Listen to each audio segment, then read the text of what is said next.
नमो नमः दोस्तों, कैसे हैं आप। आज हम संस्कृत का प्रैक्टिस सेट 2 करने जा रहे हैं, जो आपके सभी एग्जाम DSSB, BPSC, EMRS सभी के लिए हेल्पफुल होगा। तो हम करते हैं क्वेश्चन 1। कौस्तुभ मणि को कौन धारण करता है? तो कौस्तुभ मणि को भगवान विष्णु धारण करते हैं। पितृतुल्य शब्द में कौन सा समास है? पितृतुल्य शब्द, पितृतुल्य मतलब पिता के समान, तो इसमें समास है तत्पुरुष समास। नीति शतकम के अनुसार धन की कितनी दशाएं होती हैं? नीति शतकम के अनुसार धन की 3 दशाएं होती हैं: दान, भोग, नाश। नीति शतकम के अनुसार धन की 3 दशाएं होती हैं। वरम विरोधो अपि समम महात्म भी, यह उक्ति किस ग्रंथ से ली गई है? यह उक्ति जो है वरम विरोधो अपि समम महात्म भी, ये किरातार्जुनीयम से ली गई है और ये वनेचर के द्वारा कही गई है। किरातार्जुनीयम में वनेचर ने कही है। निम्नलिखित शब्द में सही क्या है? ये जो अंतरराष्ट्रीय लिखा हुआ है, इसमें से सही वाला हमें बताना है। तो सही वाला इसमें है अंतरराष्ट्रीय। इसको बोलते तो हम अंतरराष्ट्रीय हैं, पर ये लिखा जाता है इस तरह से, अंतरराष्ट्रीय।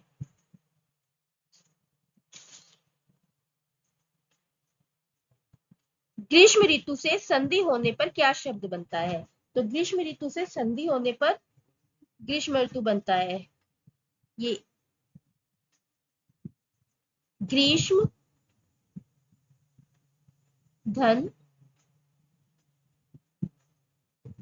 ऋतु, तो अ धन री, ये बनेगा अर। और ये जब भी ए ओ अर आए तो वो संधि होती है गुण संधि, और ये बनेगा ग्रीष्म ऋतु। ग्रीष्म अर, अर का रे ऊपर चला जाएगा, ग्रीष्म ऋतु, ऐसा रूप बनेगा। यथामति शब्द में कौन सा समास है? यथामति, यथामति, तो इसमें समास है अव्ययीभाव समास। कर्म के उक्त होने पर कर्ता में कौन सी विभक्ति होगी? कर्म के उक्त होने पर, जब भी कर्म उक्त होगा, कर्म के उक्त होने पर कर्ता में तृतीय विभक्ति होगी। कर्म के उक्त होने पर कर्ता में तृतीय विभक्ति होगी। बलिम याचते वसुधाम, इस वाक्य में बलिम में द्वितीय विभक्ति, बलिम में द्वितीय विभक्ति क्यों है? बलिम याचते वसुधाम, इसमें बलिम में द्वितीय विभक्ति क्यों है? क्योंकि बलिम जो है ये गौण कर्म है, गौण कर्म है, तो ये ठीक है, बलि गौण कर्म है। अपादान की विशेष विवेक्षा नहीं अपितु अविविक्षा हुई है। यहाँ पे अपादान की अविविक्षा हुई है क्योंकि यहाँ पे एकथितम च से दू, जो ये 16 धातुएं हैं उनका प्रयोग हुआ है। एकथितम च सूत्र से कर्म संज्ञा हुई है, तो क्या हुआ है? अपादान की अविवक्षा हुई है, तो ये भी सही है। और एकथितम च सूत्र से कर्म संज्ञा होती है, ये भी सही है। तो उपयुक्त सभी कारणों से यहाँ पर बलि में द्वितीय विभक्ति हुई है, क्योंकि ये दू याच पच, ये एकत्रितम धातु से होता है याच। पट धातु का लंग लकार के मध्यम पुरुष का क्या रूप होता है? पट धातु का लंग लकार का, लंग लकार का हमें बताना है मध्यम पुरुष का एक वचन, मध्यम पुरुष का एक वचन। तो मध्यम पुरुष का एक वचन होगा अपठ है, अपठत अपठताम अपठत, अपठ है अपठताम अपठत, इस तरह से मध्यम पुरुष का एक वचन होगा अपठ। निम्नलिखित में शुद्ध शब्द क्या है? शुद्ध शब्द बताना है हमें, और शुद्ध शब्द इसमें मंच अधि, मंच अधि शुद्ध शब्द है, मंच अधि। भागीरथी उत्तरामचरितम में किसकी पूजा करने के बहाने सीता को लाती है? उत्तरामचरितम में भागीरथी किसकी पूजा करने के बहाने सीता को लाती है? तो भागीरथी ब्रह्मा की पूजा करने के बहाने सीता को लाती है। निम्नलिखित वाक्यों में शुद्ध क्या है? निम्नलिखित वाक्यों में शुद्ध बताना में रामेण भार्या त्यज्यते, तो ये रामेण तृतीय विभक्ति में, भार्या त्यज्यते। शिवराज विजयम के प्रथम विराम में कितने निश्वास हैं? शिवराज विजय के प्रथम विराम में 4 निश्वास हैं।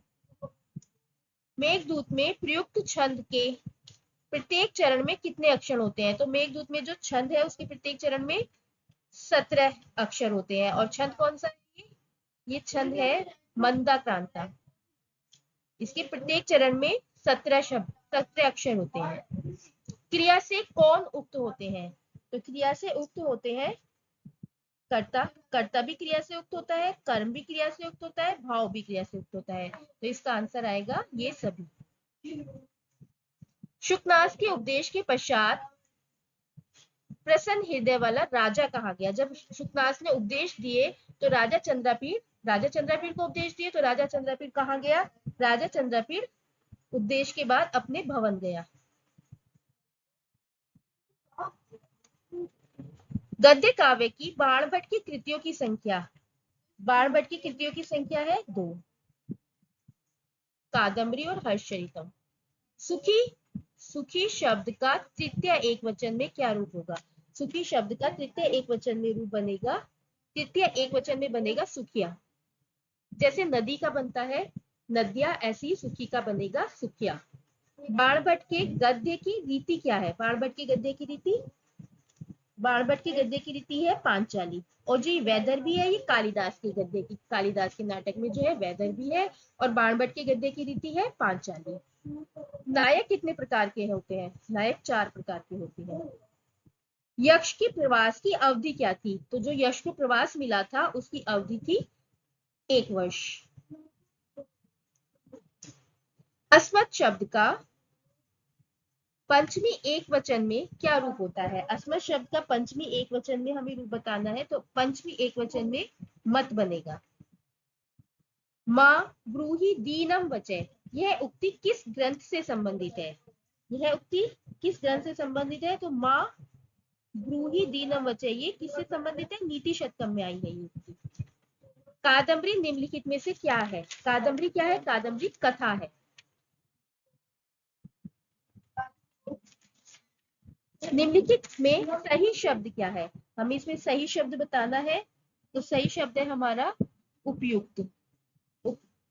उपयुक्त, उपरोक्त नहीं होता, उपयुक्त भी गलत है और उपयुक्त भी गलत है। सही हमारा है उपयुक्त। श्रव्य काव्य के कितने भेद होते हैं? श्रव्य काव्य के 3 भेद होते हैं। दिव धातु का लोट लकार प्रथम पुरुष द्विवचन में क्या रूप होता है? दिव धातु का तो होता है दिव्यताम। लोट लकार में प्रथम पुरुष द्विवचन होगा दिव्यताम। उत्तरामचरितम में लवकुश की जन्म की किस वर्षगांठ का वर्णन है? तो लवकुश के जन्म की 12वीं वर्षगांठ का वर्णन है। अच प्रत्याहार में कितने स्वर होते हैं? अच प्रत्याहार में स्वर होते हैं 9, अ, ई, उ, ड़। अच प्रत्याहार हमें बताना है री, ली, स, ए, ओ, ग, आई, औ, च। तो ये जो च और अ से लेके च तक हुआ हमारा अच प्रत्याहार। अब हम इसमें स्वर देखते हैं 1, 2, 3, 4, 5, 6, 7, 8, 9। तो अच प्रत्याहार में स्वर होते हैं 9। कृष्णाश्रितम, कृष्णाश्रितम में समास, इसमें समास है तत्पुरुष समास, द्वितीय तत्पुरुष है और ये ऐसे कृष्णम शीता, कृष्णम शीता। बाणस्तु पंचानन, बाणस्तु पंचानन यह उक्ति किसकी है? बाणस्तु पंचानन यह उक्ति चंद्रदेव की है, श्री चंद्रदेव की। किरातार्जुनीयम का प्रधान रस क्या है? किरातार्जुनीयम का प्रधान रस है वीर रस। कादम्बरी के प्रथम मंगलाचरण में किसकी वंदना की गई है? कादम्बरी के मंगलाचरण में किसकी वंदना की गई है? कादम्बरी के मंगलाचरण में त्रिगुण में परब्रह्म की वंदना की गई है। और कादम्बरी का मंगलाचरण कौन सा है? रजोजुषे, रजोजुषे जन्मनि सतवृत्य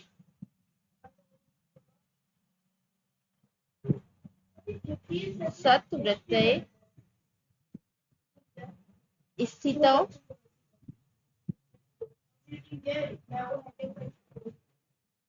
प्रजानां प्रलये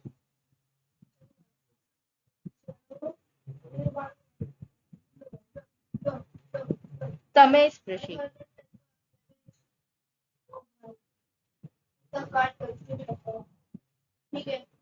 कादम्बरी का मंगलाचरण। इसमें वंदना की गई है त्रिगुण में परब्रह्म की। जिस कारण या प्रयोजन से कोई कार्य किया जाता है उसमें क्या विभक्ति होती है? जिस कारण या प्रयोजन से कोई कार्य किया जाता है उसमें क्या विभक्ति होती है? उसमें होती है तृतीय विभक्ति। नीति शतकम में राजनीति को कितने स्वरूपों को धारण करने वाली कहा गया है? नीति शतकम में राजनीति को 10 स्वरूपों को धारण करने वाली कहा गया है। अभिज्ञान शाकुंतलम के चतुर्थ अंक में श्लोकों की संख्या, तो चतुर्थ अंक में श्लोकों की संख्या है 22। प्रसिद्ध टीकाकार मल्लीनाथ के अनुसार मेघदूत में कितने पद्य हैं? तो मल्लीनाथ के अनुसार मेघदूत में 121 पद्य हैं। 121। हल प्रत्याहार में कितने वर्ण आते हैं? हल प्रत्याहार में वर्ण आते हैं 34। अभी हमने देखा अच में आते हैं सारे स्वर और हल में आते हैं सारे व्यंजन। तो अभी हम हल प्रत्याहार भी देख लेते हैं। ह, य, व, र, ट, ल, ळ, य, म, ग, ळ, न, म, झ, भ, य, ध, ढ, ध, श, ज, व, ग, ड, द, श, फ, फ, छ, ठ, थ, च, ट, त, व, क, प, य,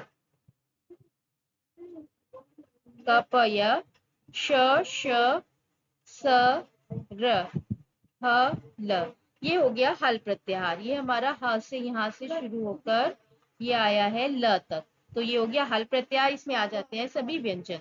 तो हल प्रत्याहार में कितने वर्ण आते हैं? तो जितने आते हैं ये 1, 2, 3, 4, 5, 6, 7, 8, 9, 10, 11, 12, 13, 14, 15, 16, 17, 18, 19, 20, 21, 22, 23, 24, 25, 26, 27, 28, 29, 30, 31, 32, 33 और ये आ गए 34। तो हल प्रत्याहार में वर्णों की संख्या हो गई 34। गुरु आदेश में संधि होने पर बनता है, जब गुरु और आदेश में संधि होती है तो बनता है गुरुवादेश। और देखो गुरु धन आदेश, उ, रू में जो ये उ है और आ, उ और आ मिलकर बने हैं वा, तो ये संधि हो गई है यण संधि। यण संधि में क्या होता है? ई, उ, री, रे, इनके बनते हैं क्रमशः ई का य, उ का व, री का र और री का ल। तो यहाँ पर उ का हुआ है व और व में स्वर जुड़ा है आ, व में आ स्वर जुड़ के ये वा बना है, तो इसको कैसे लिखेंगे? वु। और र है आधा, तो ये चला जाएगा वा के ऊपर, गुरुवा देश। पुल्लिंग सर्व शब्द का प्रथमा विभक्ति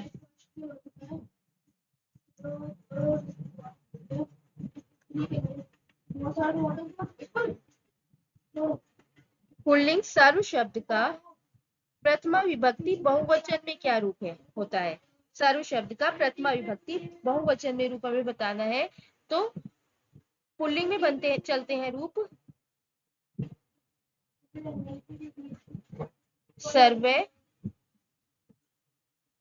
सर्व, सर्वौ,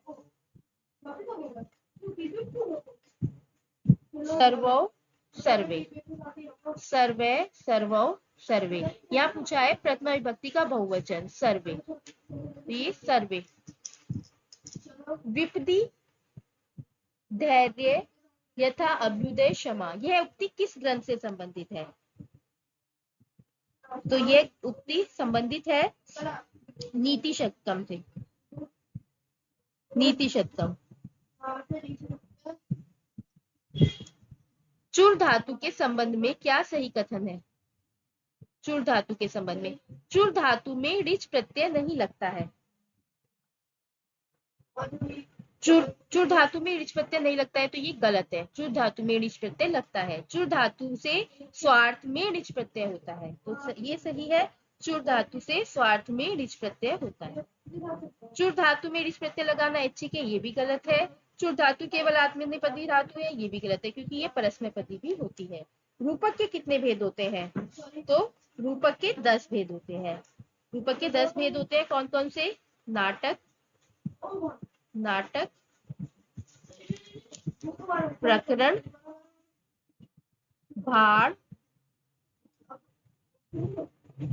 व्यायोग, नाटक, प्रकरण, भाड़, व्यायोग, संवकार,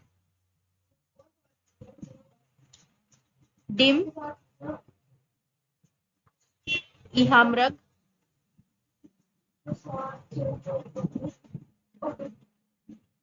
अंक, वीथी और प्रहसन। नाटक के ये, रूपक के ये 10 भेद होते हैं। सत्यनिष्ठ शब्द में, सत्यनिष्ठ शब्द में कौन सा समास है? तो सत्यनिष्ठ शब्द में समास है तत्पुरुष समास। निम्नलिखित में शुद्ध वाक्य क्या है? निम्नलिखित में शुद्ध वाक्य हरि वैकुंठम उपवस्ति, ये सही है। हरि वैकुंठम अनुवस्ति, ये भी सही है। जब भी उप और अनु आए तो इसमें वैकुंठ में द्वितीय विभक्ति होगी। हरि वैकुंठे वस्ति, यहाँ पर ना उप है ना अधु है, तो अनु है, तो यहाँ पर वैकुंठे, इसमें सप्तमी विभक्ति होगी, ये भी सही है। तो उपयुक्त सभी शुद्ध है। इसमें इन दोनों में कौन सा सूत्र लगा है? उपान वध्यांग वस। ये सूत्र क्या कहता है? जब भी वस धातु, वस धातु के पूर्व उप, उप, अनु, अधि, आ, ये उपसर्ग आते हैं तो कर्म का, क्रिया का आधार कर्म होता है। क्रिया का आधार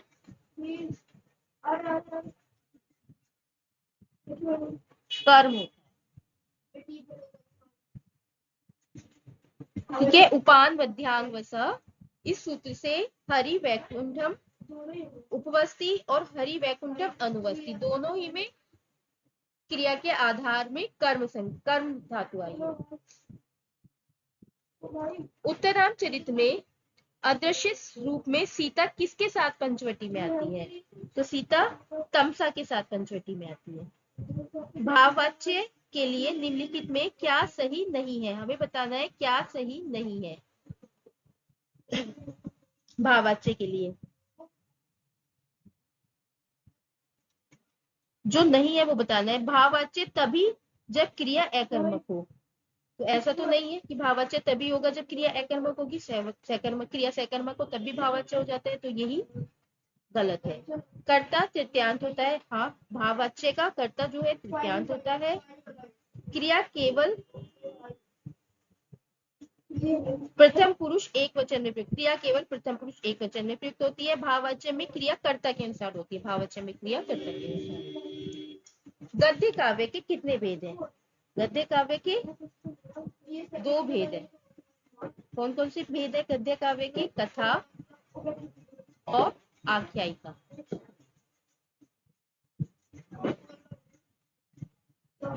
किरातार्जुनीयम की कथा महाभारत के किस पर्व से संबंधित है?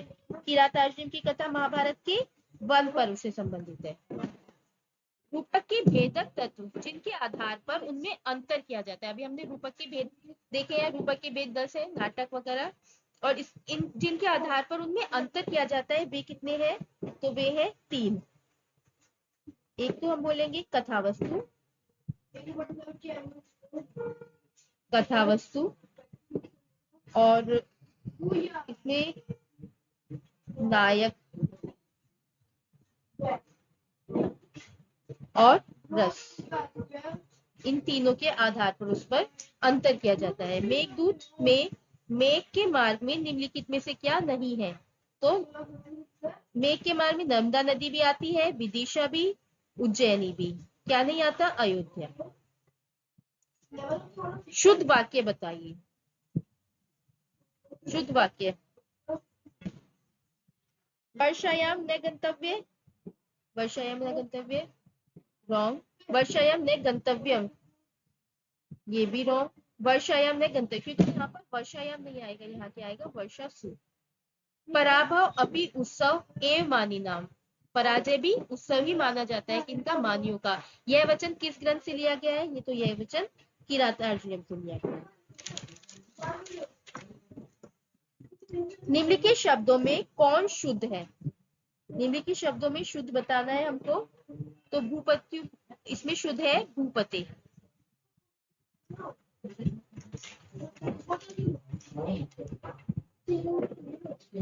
भूपति। अलकापुरी में यक्ष का घर कुबेर के महल से किस दिशा में मेघदूत में बताया गया है? तो वो बताया गया है उत्तर दिशा में। मेघदूतम में किस छंद का प्रयोग किया गया है? मेघदूत में छंद का प्रयोग किया गया है मंदाक्रांता का, जिसमें 17 अक्षर होते हैं। उत्तररामचरितम के तृतीय अंक की घटना किस स्थान पर घटित होती है? तो उत्तररामचरितम के तृतीय अंक की घटना पंचवटी में। तृतीय अंक की जो घटना है वो कहाँ पर होती है? पंचवटी में। नीचे गश्ती ऊपरी व दशा चक्र नेमी क्रमेण, यह वचन किस ग्रंथ का, यह वचन किस ग्रंथ से संबंधित है? तो यह वचन संबंधित है मेघदूतम से। उत्तरामचरितम नाटक का मंगलाचरण किस छंद में है? उत्तरामचरितम का नाटक का जो मंगलाचरण है वो अनुष्टुप छंद में है। किरातार्जुनीयम का नायक कौन है? किरातार्जुनीयम का नायक है किरातार्जुनीयम का अर्जुन।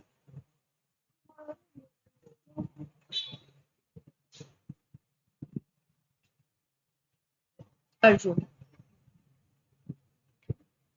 किरातार्जुनीयम के प्रथम सर्ग के में प्राय प्रयुक्त छंद में प्रयुक्त गण, तो किरातार्जुनीयम के प्रथम सर्ग में कौन सा छंद है? वंशस्थ। वंशस्थ छंद में जगण, तगण, जगण, रगण आते हैं। और वंशस्थ छंद का लक्षण क्या है? जतौ, तू, वंशस्थ, वंशस्थम, उदीरित, जरो, जरो।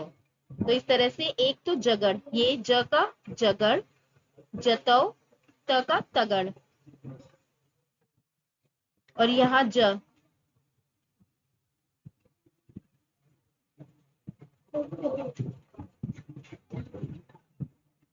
फिर एक जगण,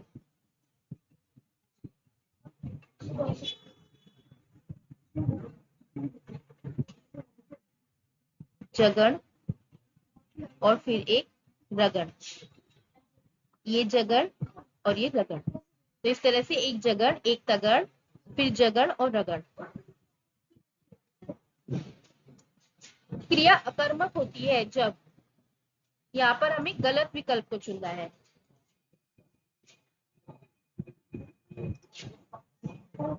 धातु का अर्थ बदल जाए,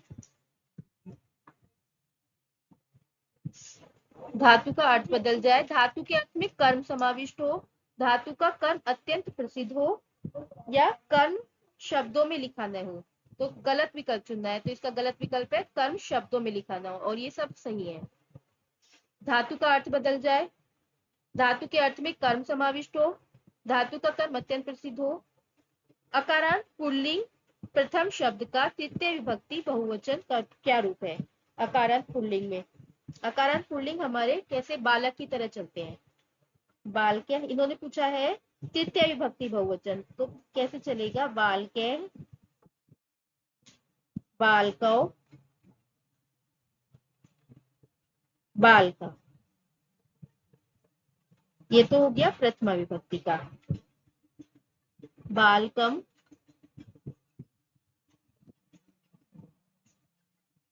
बालकम, बालकौ, बालकान। ये हो गया द्वितीय विभक्ति। और तृतीय विभक्ति में बालकेन,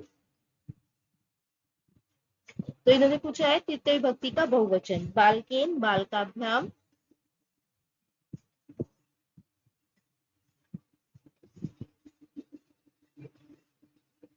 बालकई। अब जैसे यहाँ पे बालकई दो मात्रा और विसर्ग है, इसी तरह से प्रथम में भी देखना है हमें दो मात्रा और विसर्ग, तो ये अकारांत पुल्लिंग के रूप प्रथम में इस तरह से चलेंगे। संधि निम्नलिखित में से किन में अवश्य करनी चाहिए? किन में अवश्य करनी चाहिए? एक पद में अवश्य करनी चाहिए, धातु और उपसर्ग के मध्य अवश्य करनी चाहिए, समास में भी, तो उपयुक्त सभी सही है। ध्यान अवस्थित भय शयन ज्ञायते काल वेगे, यह उक्ति किस ग्रंथ से संबंधित है? उक्ति का अर्थ है ध्यान में उपस्थित, ध्यान अवस्थित, ध्यान में उपस्थित आप जैसे व्यक्तियों, तय आप जैसे व्यक्तियों के द्वारा ज्ञायते काल वेगे, समय का वेग ज्ञायते नहीं जाना जाता है। तो ये कहा है ब्रह्मचारियों के गुरु ने योगीराज से कि ध्यान में उपस्थित आप जैसे व्यक्तियों के द्वारा समय का वेग नहीं जाना जाता है। और ये उक्ति किस ग्रंथ से ली गई है? शिवराज विजय से। शीतोष्ण शब्द में कौन सा समास है? शीतोष्ण शब्द में द्वंद्व समास। वामा कुलस्याधे, यह उक्ति किस ग्रंथ में वर्णित है? यह उक्ति अभिज्ञान शाकुंतलम में। निम्नलिखित में से कौन सा शब्द शुद्ध है? कुमार्य, कुमारिया, कुमार्य, ये सभी शुद्ध है। कर्ता द्वारा अपने अनिश्चित पदार्थ की क्या संज्ञा होती है? कर्ता द्वारा अपने अनिश्चित पदार्थ की जो उसकी कर्म संज्ञा होती है। जलमग्न शब्द में कौन सा समास है? जलमग्न शब्द में तत्पुरुष समास है।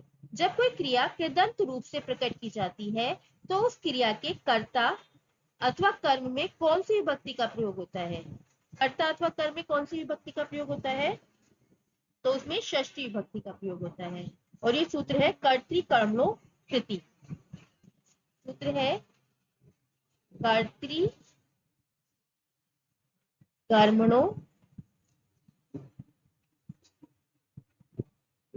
कृति, तो इसमें षष्ठी विभक्ति। अष्टम शब्द का प्रथमा विभक्ति का क्या रूप होता है? तो अष्टम शब्द जो बहुवचन में और तीनों लिंगों में चलता है, इसका प्रथमा विभक्ति का रूप बताना है। तो प्रथमा विभक्ति का रूप होगा अष्टौ या अष्ट, अष्टौ या फिर अष्ट। तो यहाँ पर अष्ट नहीं है तो अष्टौ। और इसका द्वितीय विभक्ति में अगर हम देखें तो द्वितीय विभक्ति में भी अष्टौ और या फिर अष्ट, और तृतीय विभक्ति में अष्टाभी, अष्टाभी या अष्टभी भी सही होगा, अष्टभी या अष्टाभी। चतुर्थी विभक्ति में अष्टाभ्य, क्योंकि ये बहुवचन में ही होते हैं, अष्टाभ्य या अष्टभ्य भी सही होगा, अष्टभ्य। और पंचमी विभक्ति में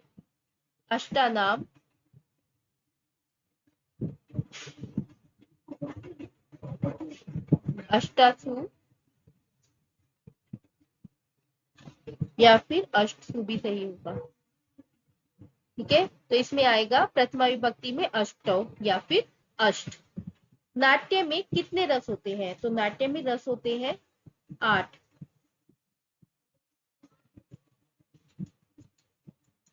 नियम पूर्वक विद्या स्वीकार करने पर वक्ता में किस विभक्ति का प्रयोग होता है? तो नियम पूर्वक विद्या स्वीकार करने पर वक्ता में पंचमी विभक्ति। और इसमें सूत्र कौन सा होता है?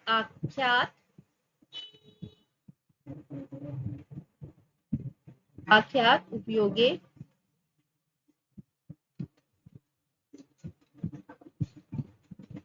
उपयोगे सूत्र से। जैसे उपाध्यायात अधीते,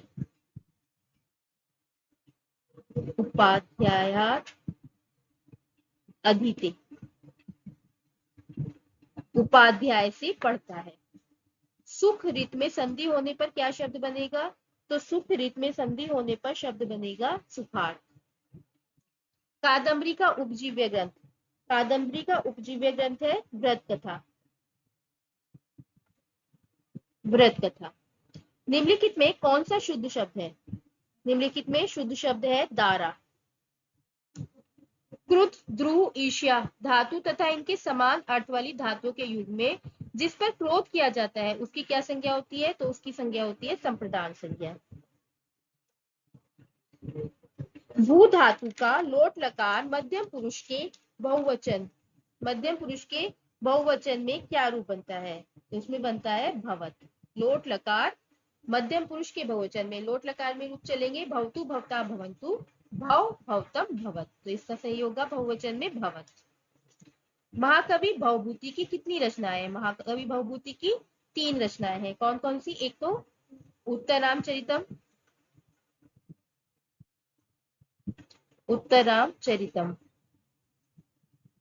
और मालती माधव जो है वो प्रकरण है, और महावीर चरितम। तो भवभूति की 3 रचनाएं हैं। महावीर चरितम ये भी नाटक है और उत्तरनामचरितम भी नाटक है, जबकि मालती माधव क्या है? प्रकरण है। मेघदूत के प्रारंभ में निम्न में से किस प्रकार का मंगलाचरण किया गया है? तो मेघदूत के प्रारंभ में वस्तु निर्देशात्मक मंगलाचरण हुआ है। कौन सा मंगलाचरण है? कश्चित कांता, जिसमें कथा वस्तु को बताया जाए वो वस्तु निर्देशात्मक होता है। मंगलाचरण 3 प्रकार का होता है। कश्चित कांता विरह गुरुणा, ये इसका मंगलाचरण है। निम्नलिखित में से कौन सा वाक्य शुद्ध है? इसमें कौन सा वाक्य शुद्ध है? शतस्त्रिय पठन्ति शता स्त्रीणा क्रियन्मूलम विंशति फलानि सन्ति।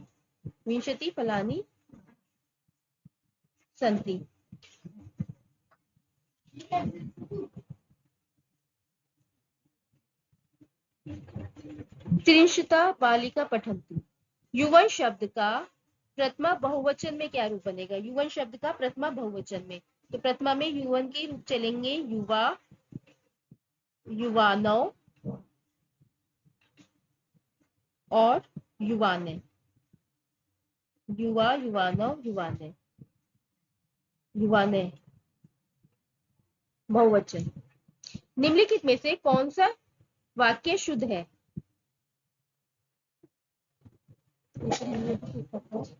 सुप्रत्याहार में कितने प्रत्यय होते हैं? तो सुप्रत्याहार में कितने प्रत्यय होते हैं? सुप्रत्याहार में 21 प्रत्यय होते हैं। 21। कौन कौन से देख लेते हैं? सु, औ, जस,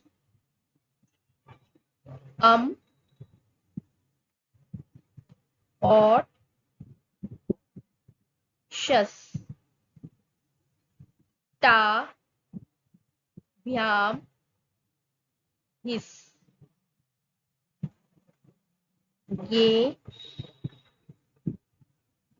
भ्याम, भ्यस,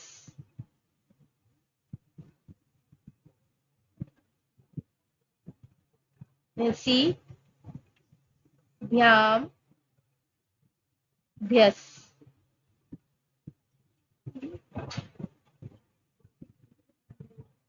रस ओस आम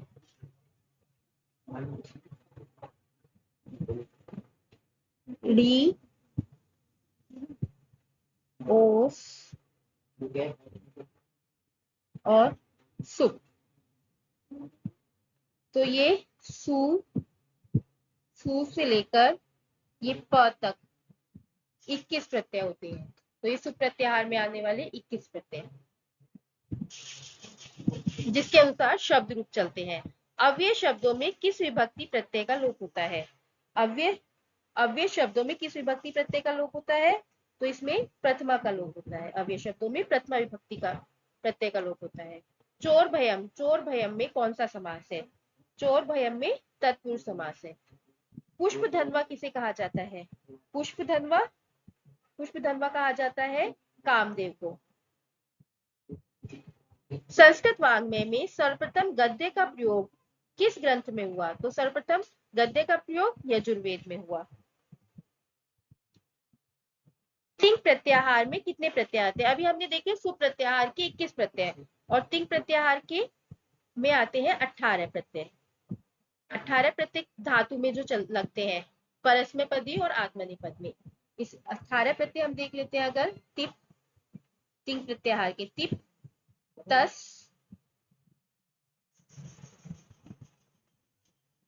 तिप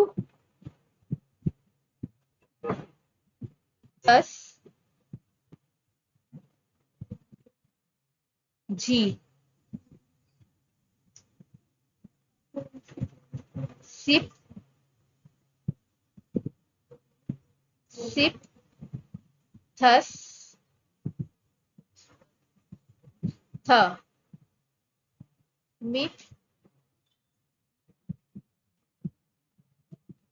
वस मस ते आताम झ थास आथाम ध्वम इट वही मही। तो ये है तिंग प्रत्याहार टी से और ये लास्ट में अंग तक। ये हो गया तिंग प्रत्याहार में 18 प्रत्यय। पंडित अंबिकादत्त व्यास को निम्नलिखित में से किस उपाधि से विभूषित नहीं किया गया है? जिससे विभूषित नहीं किया गया है वो बताना है। घटी शतक से किया गया है, साहित्याचार्य से भी किया गया है और शतावधान से भी किया गया है। अंबिकादत्त व्यास को मीमांसक उपाधि इनको नहीं प्राप्त हुई है। निम्न लौकिक प्रयोगों में कौन शुद्ध है? इसमें कौन अशुद्ध है? अशुद्ध बताना है आपको। अशुद्ध तो अशुद्ध है इसमें सत्यमेव जयते। धर्मे जयति सर्वदा शुद्ध है। न्यायो जयति सर्वत्र ये भी शुद्ध है। सत्यम जयति सर्वत्र भी शुद्ध है। एको रसे करुण एक और ऐसे करुण है। यह उक्ति उत्तर रामचरित के किस अंक से संबंधित है? तो यह उक्ति तृतीय अंक से संबंधित है। उत्तर रामचरितम में कितने अंक है? उत्तर रामचरितम में 7 अंक है। कर्मवाच्य में कर्म में कौन सी विभक्ति होती है? कर्मवाच्य में के कर्म में विभक्ति कौन सी होती है? इसमें होती है प्रथमा विभक्ति। कर्म में होती है प्रथमा विभक्ति। सुश्री शब्द के पंचमी विभक्ति के एक पंचमी विभक्ति का रूप हमें बताना है सुश्री शब्द का। तो पंचमी विभक्ति का रूप है सुश्री है।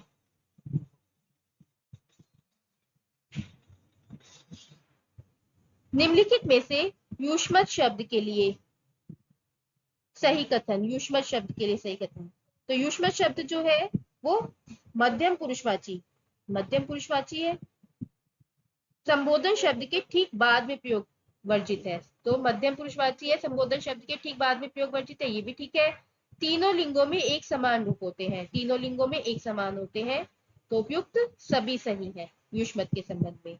असज्जनात् कस्य भयं न जायते, यह किस ग्रंथ से ली गई है? असज्जनात् कस्य भयं न जायते ये ली गई है नीति शतकम से। नीति शतकम। तो ये थी 100 क्वेश्चन प्रैक्टिस सेट 2। तो अगर आपको कुछ भी डाउट हो तो आप कमेंट सेक्शन में जरूर लिखें।